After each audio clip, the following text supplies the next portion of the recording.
وَمَن يُرِدْ ثَوَابَ الدُّنْيَا نُؤْتِهِ مِنْهَا، اور جو چاہے دنیا کا بدلہ، دنیا کا ثواب، تو ہم اسے دے دیں گے اس میں سے۔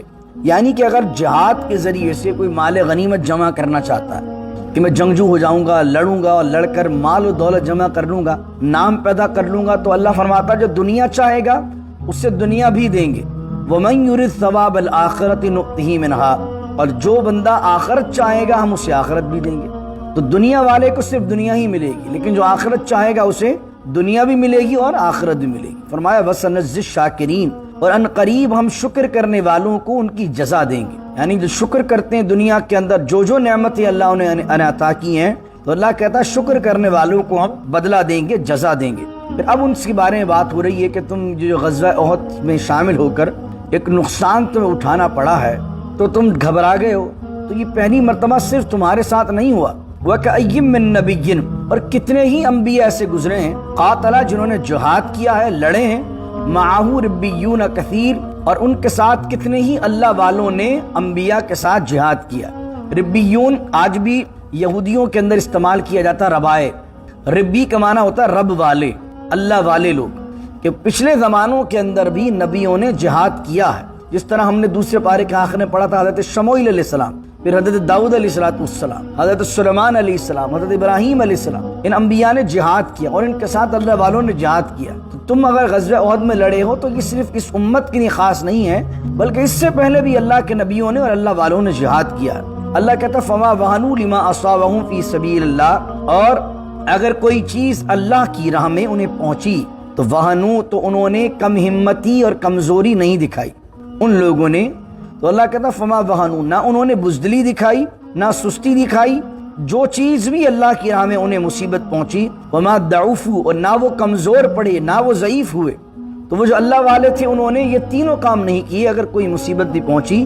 واللہ یحب الصابرین، اور اللہ تعالیٰ صبر کرنے والوں کو پسند کرتا ہے۔ امری واحلل عقدۃ من لسانی یفقهوا قولی، اللہم صلی علی سیدنا و مولانا محمد معدن الجود والکرم وآلہ وصحبہ وبارک وسلم۔ وما كان لنفس ان تموت الا باذن اللہ کتابا مؤجلا، ومن يرد ثواب الدنیا نؤتہ منہا، ومن يرد ثواب الآخرۃ نؤتہ منہا وسنجزی الشاکرین۔ صدق اللہ مولانا العظیم۔ آیت نمبر سورہ آل عمران کی 145 ہے۔ اللہ فرماتا ہے کہ کسی جان کے لیے نہیں ہے کہ وہ موت اس پر آ جائے الا باذن اللہ، سوائے اللہ کی اجازت سے۔ کتاب مؤجلہ، اور موت کا وقت اللہ نے لکھا ہوا، اجل کا وقت اللہ نے لکھا ہوا ہے۔ یہ آیت نازل اس لیے ہو رہی ہے کہ پچھلی آیات کے اندر آپ کو معلوم ہے کہ غزوہ احد کا بیان ہے، اور غزوہ احد کے اندر بہت سارے مسلمان شہید ہو گئے، 70 کے قریب صحابہ کرام رضوان اللہ علیہم اجمعین شہید ہو گئے۔ تو جب یہ مدینے واپس آئے تو منافقین کہنے لگے کہ اگر تم جہاد میں نہیں جاتے اور ہمارے ساتھ رہتے تو بچ جاتے، اور تمہارے بہت سے لوگ شہید نہیں ہوتے۔ دیکھو اب جہاد کرو گے تو اس طرح تو اموات ہوتی رہیں گی، مرتے جاؤ گے اور کم ہوتے جاؤ گے۔ تو اللہ رب العزت نے ان کے رد میں آیت نازل فرمائی وما کان لنفس ان تموت الا باذن اللہ کتابا مؤجلا، کسی جان کے لیے یہ جائز نہیں ہے کہ مر جائے مگر اللہ کی اجازت سے، اللہ کے حکم سے، کتاب مؤجلہ، اور موت کا وقت جو ہے وہ اللہ نے لکھا ہوا۔ خالد بن ولید رضی اللہ عنہ کو دیکھ لیں، اتنے بڑے سپہ سالار ہیں، جنگجو ہیں، مجاہد ہیں، لیکن ان کی موت کہاں ہو رہی ہے؟ بستر پر۔ پتہ لگا کہ اللہ کی راہ میں جہاد کرنے سے بندہ نہیں مرتا تو آدمی تبھی ہے جب اللہ نے اس کا وقت مقرر کیا ہوا، اسی وقت مرے گا۔ اب اللہ نے اس کا وقت مقرر میدان جہاد میں کیا ہے یا گھر میں کیا ہے، موت اسی وقت آنی ہے۔ تو غزوہ احد کے اندر جو لوگ گئے ہیں اس غزوے کی وجہ سے نہیں مارے گئے، بلکہ اللہ نے ان کی موت کا وقت اس وقت مقرر کر دیا تھا۔ وَمَن يُرِدْ ثَوَابَ الدُّنْيَا نُؤْتِهِ مِنْهَا، اور جو چاہے دنیا کا بدلہ، دنیا کا ثواب، تو ہم اسے دے دیں گے اس میں سے۔ یعنی کہ اگر جہاد کے ذریعے سے کوئی مال غنیمت جمع کرنا چاہتا ہے کہ میں جنگجو ہو جاؤں گا، لڑوں گا اور لڑ کر مال و دولت جمع کر لوں گا، نام پیدا کر لوں گا، تو اللہ فرماتا جو دنیا چاہے گا اس سے دنیا بھی دیں گے۔ وَمَن يُرِدْ ثَوَابَ الْآخِرَةِ نُؤْتِهِ مِنْهَا، اور جو بندہ آخرت چاہے گا ہم اسے آخرت بھی دیں گے۔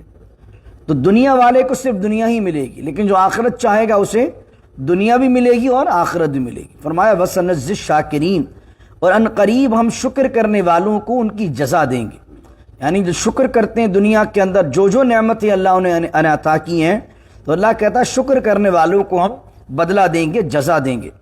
پھر اب ان کے بارے میں بات ہو رہی ہے کہ تم جو غزوہ احد میں شامل ہو کر ایک نقصان تمہیں اٹھانا پڑا ہے تو تم گھبرا گئے ہو.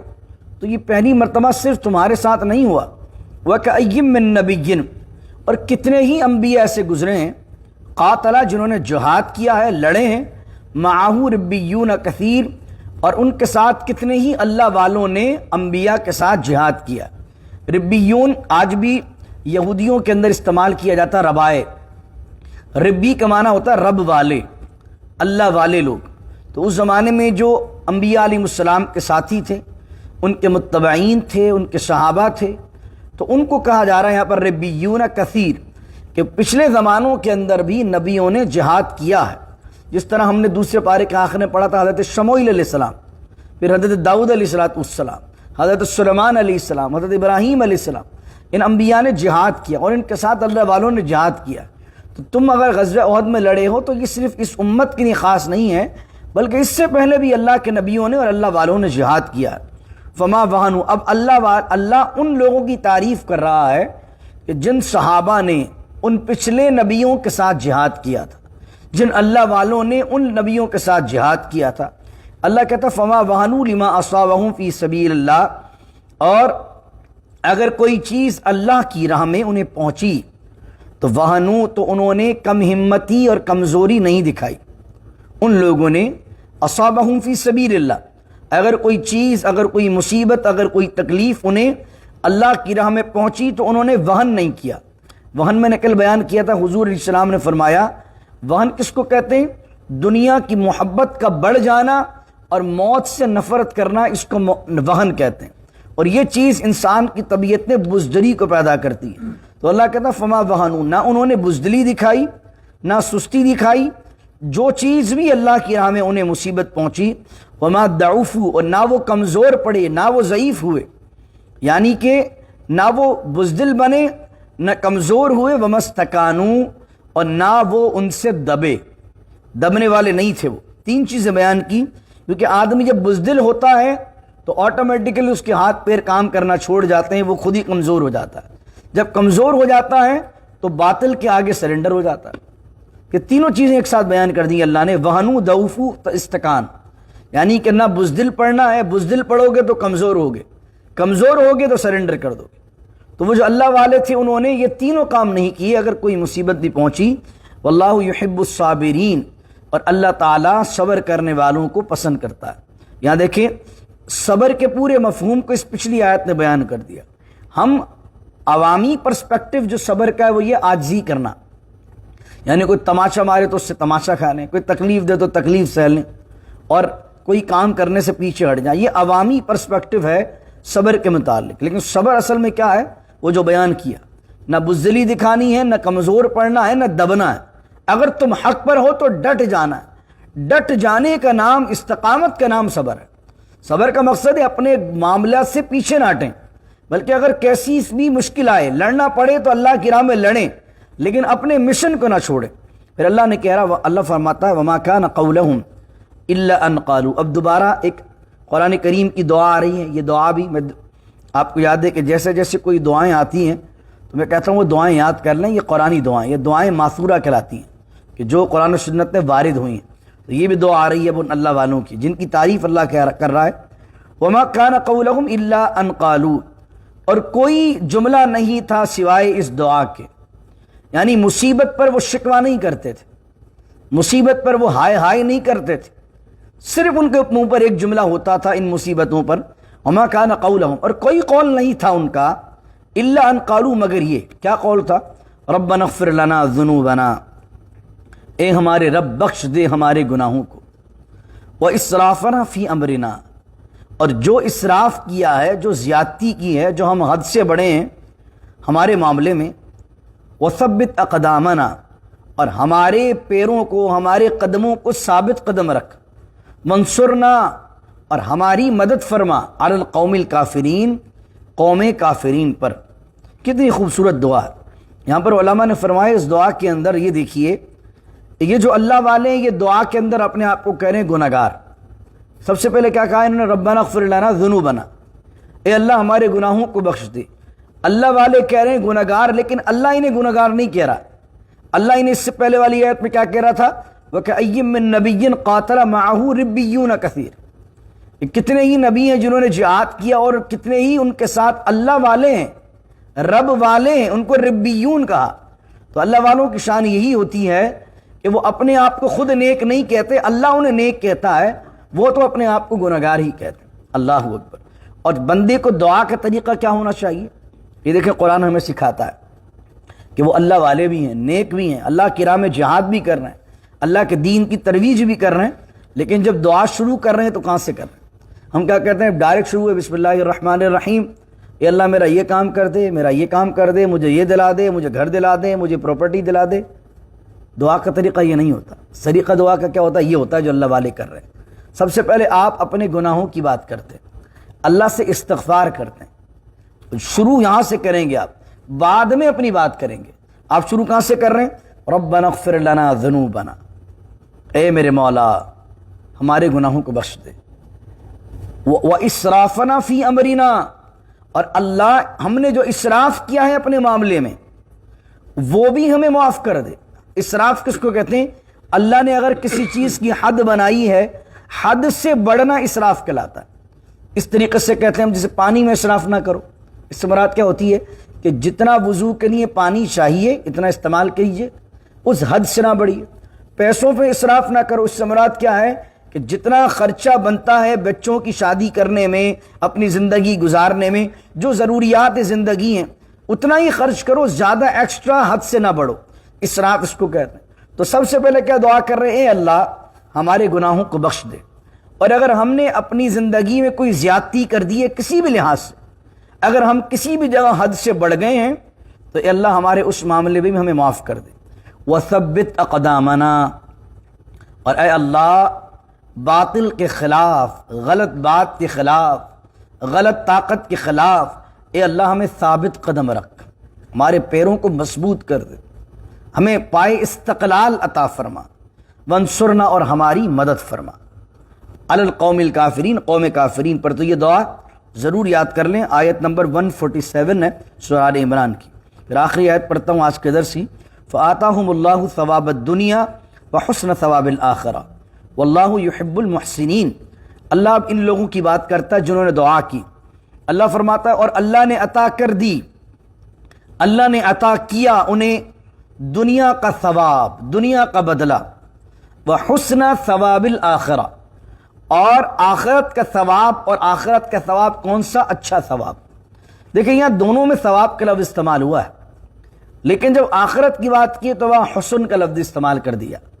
فآتاہم اللہ ثواب الدنیا و ثواب الآخرہ بھی کہہ دیا جاتا تو بات تو مکمل تھی۔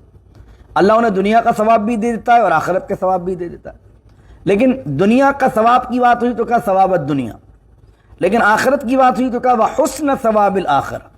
اور اللہ نے عطا کیا انہیں دنیا کا بدلہ بھی اور آخرت کا ثواب بھی۔ اور آخرت کا ثواب کون سا؟ وہ تو بہت اچھا ثواب ہے۔ اس سے مراد کیا؟ دنیا میں اللہ نے انہیں نوازا، عزت دی، شہرت دی، دولت دی، کمال دیا، طاقت دی، پاور دی ان اللہ والوں کو، لیکن دنیا پھر بھی محدود ہے۔ دنیا میں اللہ کی نعمت اپنے کمال پر نہیں، دنیا کی نعمتیں جو ہیں وہ محدود ہیں۔ اللہ کی نعمتوں کا مکمل کمال آدمی جب دیکھے گا وہ دیکھے گا جنت میں، اور جنت کے اندر جو بدلہ ملے گا، جنت کی کوئی نعمت کا مقابلہ دنیا کر ہی نہیں سکتی۔ اللہ اکبر۔ تو جنت کے اندر ایسی اعلیٰ نعمتیں اور ایسا اعلیٰ بدلہ دیا جائے گا۔ اور سب سے بڑھ کر یہ ہے کہ ایک آدمی جو دنیا میں مومن ہے وہ یہاں پر اللہ کو بن دیکھے مانتا ہے، اور خدا کی نعمت سب سے بڑی جنت میں یہ ہوگی کہ وہاں پر اللہ اپنا دیدار اپنے بندوں کو کروائے گا۔ اللہ اکبر۔ سوچئے ہم خدا کا دیدار کر رہے ہوں گے، اس سے بڑھ کر آدمی کے لیے کیا نعمت ہوگی۔ فرمایا وحسن ثواب الآخرہ، اور اللہ نے عطا کیا انہیں ثواب الآخرہ، آخرت کا ثواب اور سب سے اچھا ثواب۔ پھر فرمایا واللہ یحب المحسنین، اور اللہ تعالیٰ نیکی کرنے والوں کو، پرہیزگاروں کو، احسان کرنے والوں کو پسند فرماتا ہے۔ اب جب میں نے آپ سے کہا تھا اس طرح کی آیت آتی ہیں تو ہم کیا کہیں گے؟ ربنا جعلنا منہم، اے اللہ ہمیں ان میں سے بنا دے۔ اور جب کافروں کی مذمت پر آیت آتی تو ہم کہتے ہیں ربنا لا تجعلنا منہم. جیسے اب اللہ والوں کی بات بیان ہوئی کہ وہ استقامت سے کھڑے ہوتے ہیں، دعا کرتے ہیں اور اللہ انہیں دنیا آخرت دیتا ہے. تو اب ہم اس کی جب آیت کو مکمل کر لیں گے تو کیا کہیں گے؟ اللہم ربنا اجعلنا منہم. اے میرے مولا، یہ جو آیتوں میں تو نے اپنے بندوں کی شان اور کمال کو بیان کیا اور جن کو تو نے اپنی نعمتوں سے دنیا آخرت میں نوازا ہے، اے اللہ ان بندوں میں ہمیں بھی شمار کر لے، ان بندوں میں ہمیں بھی شامل کر لے. اور جب کوئی مذمت کی آیت آتی ہے، کافروں کی آیت آتی ہے یا نافرمانوں کی آیتیں آتی ہیں تو ہم کہیں گے اللہم ربنا لا تجعلنا منہم، الہی ہمیں ان میں سے شامل نہ کرنا، ہمیں ان میں شامل نہ فرمانا. تو دعا کیجیے اللہ رب العزت سے قرآن کریم میں جہاں جہاں بھی اللہ والوں کی بات ہوئی ہے، ان کے کمالات بیان ہوئے، اللہ ان کا ہمیں متبع بنائے اور ان کے پیچھے پیچھے جنت کا داخلہ عطا فرمائے. اور جہاں اس کے نافرمان اور اس کے باغیوں کی بات ہوئی ہے، اللہ ہمیں ہماری نسلوں کو ان کے شر سے بھی اپنی پناہ نصیب فرمائے. بسم اللہ الرحمن الرحیم. الحمدللہ رب العالمین والصلاة والسلام علی اشرف الانبیاء والمرسلین. ربنا اتمم لنا نورنا واغفر لنا ذنوبنا انک علی کل شیء قدیر. ربنا هب لنا من ازواجنا وذرياتنا قرة اعین واجعلنا للمتقین اماما.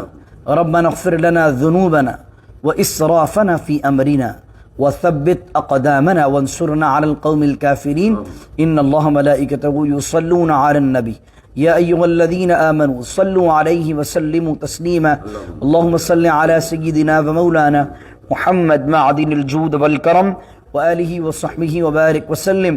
سبحان ربك رب العزة عما يصفون والسلام على المرسلين والحمد لله رب العالمين.